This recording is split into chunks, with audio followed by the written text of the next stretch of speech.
When we get set up for the dead bug, what we really want to focus on is not only bracing your midline, but being able to take nice deep breaths while maintaining that bracing and that tension through your core.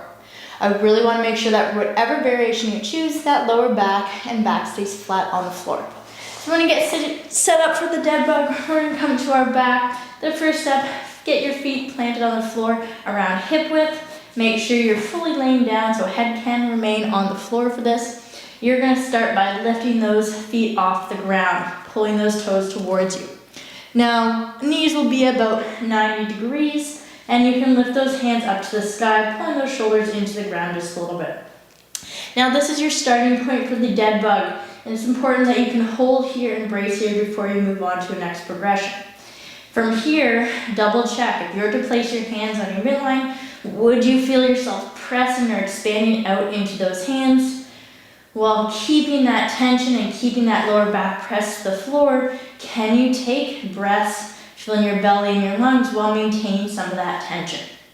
So that's the first step. If you feel comfortable here, you can consider straightening those legs. So notice that in this position, my tailbone's still on the floor, so make sure you're not lifting up too high. You want to think maybe just outside of hip crease is good. As best as possible, pulling those feet towards you. Again, making sure you're looking for those same points of performance in terms of lower back press to the floor, really finding that bracing through midline.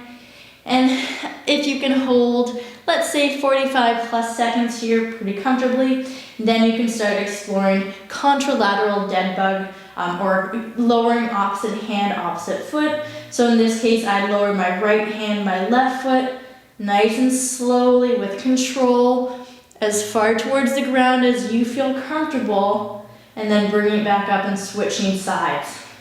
Now, if you are not able to maintain lower back to the floor, so if you start lowering and we get an arching in that lower back, it means that you're not quite ready to lower that far, and maybe you're keeping it a little bit smaller or just doing your static hold instead. The most advanced option without something like a band or weights would be both hands, so quadrilateral. Again, notice that I'm only lowering as far as I can maintain tension in that lower back. We don't want to be losing that tension. We want to still be able to try and breathe while maintaining that tension throughout. So those are some really good options. Deadbug is a really valuable tool as part of a well-rounded program and creating a well-rounded core.